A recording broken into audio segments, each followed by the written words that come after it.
Hi everyone! Today I wanted to do a quick review on Mary Poppins, She Wrote, The Life of P.L. Travers by Valerie Lawson. So, the new movie of Mary Poppins is coming out soon, and I'm very excited for it. I believe it was last year I read 4 of the Mary Poppins books in here, and I really enjoyed them. The 1960s movie of Mary Poppins was one of my favorite as a kid, so it was very nostalgic for me. So I wanted to know more about the author and just like how Mary Poppins came to be. So I had seen the movie Saving Mr. Banks, but I know that that just like barely touches the surface of just her life and like how she came to write Mary Poppins. So I saw this book and had to read it. I listened to it on audio, and then I had to get the physical copy just to go through it again. See, there were some nice pictures in here.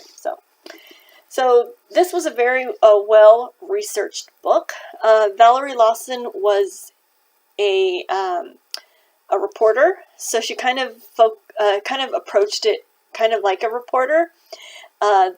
When Pamela Lyndon Travers died, she left a lot of her papers to, I believe it was a library in Australia, because that's where she was born. So Valerie Lawson, when she started writing the book, went there and just, that was, a lot of the information she got was from her actual like letters and correspondence and things like that. The introduction, it was very interesting. She talks about just Mary Poppins, nannies, and just how Mary Poppins has an impact on culture nowadays. So I really like the introduction. This book is split into 3 sections. The nymph, the mother, and the crone. So she kind of split her life into 3 sections, and then she wrote about them. The nymph is when she was a child. It was very interesting, very sad. Pamela Travers' dad suffered from alcoholism, so that just took a toll on the family. And just like the relationships there. As she was growing up, she had a flair for the dramatics, so I did not know that she was actually an actress for a while, and she did a lot of stage plays of like Shakespeare and things like that. You can kind of see a little bit of that in Mary Poppins, because Mary Poppins in the books is very dramatic and just yes and no and this is what we're doing. So I think there's a little bit of Pamela in there. Pamela Travers was actually born Helen Goff, and she took the name Pamela Lyndon Travers as her stage name. The name Travers is actually her dad's name. So she took this name as her stage name and her pen name, and so I'll just be saying Pamela Travers in this video. So just during the first part of her life, during the nymph part of her life, there was just kind of a little bits of her imagination that were kind of stirred for when she started writing Mary Poppins. The second part of the book was the mother, and this is where she, the kind of the middle section of her life, where she wrote Mary Poppins, and it was very popular. The illustrator, she worked very close with the illustrator, Mary Shepherd, for the illustrations. And it was also in this time of her life that she adopted a son.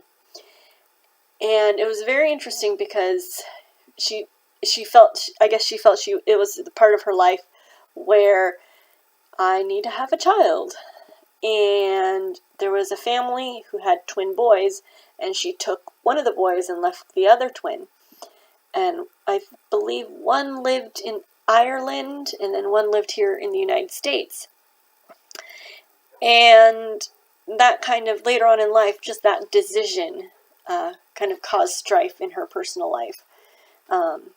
Her son I believe, didn't know, if I remember correctly, didn't know he was adopted until later in life, and that caused just a lot of strife between them, and he actually died of alcoholism a little bit after Pamela died, but it was just very sad to see just how alcohol kind of ruined the lives of people in her life.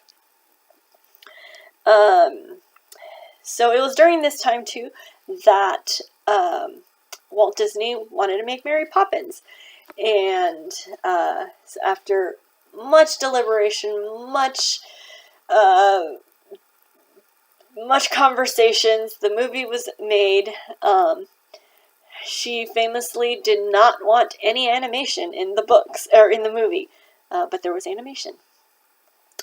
But it is very interesting because the part that she's best known for, the movie and working with Walt Disney, only takes up a very small portion of the book,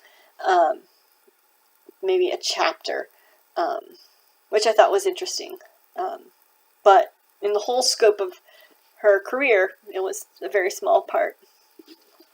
This last section of the book was called The Crone, and this is, she's getting older, and she did a lot of university visits, a lot of writer in residence at colleges, and she did a lot of that during the latter part of her life. She would always maintain that, no, Mary Poppins is not just for children. Adults read it too. I know a lot of adults, professors and lawyers, who read it and who like it. So it's not just for children. She would tell people.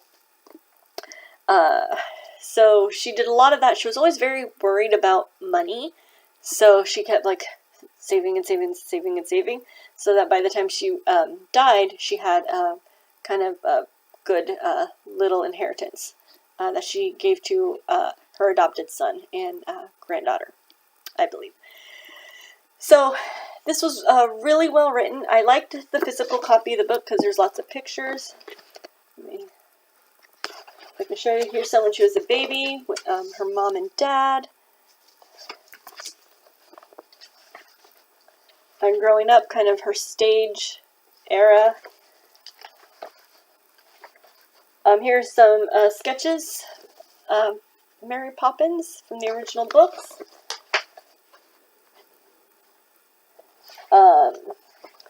There are a lot of pictures of her working at Walt Disney, or with Walt Disney in the making of Mary Poppins, the movie. There's kind of prints of some of her correspondence with Walt Disney. And last. So yes, so I very much enjoyed it. If you are interested in Mary Poppins or want to know more, definitely read this book. It's well written, well researched, interesting, and it also goes kind of into the lives of the people she knew and her relationship with them. So, hope you like this quick video. Like and subscribe, and I'll talk to you later. And if you watch the new Mary Poppins movie, let me know what you think in the comments below. Thanks, bye.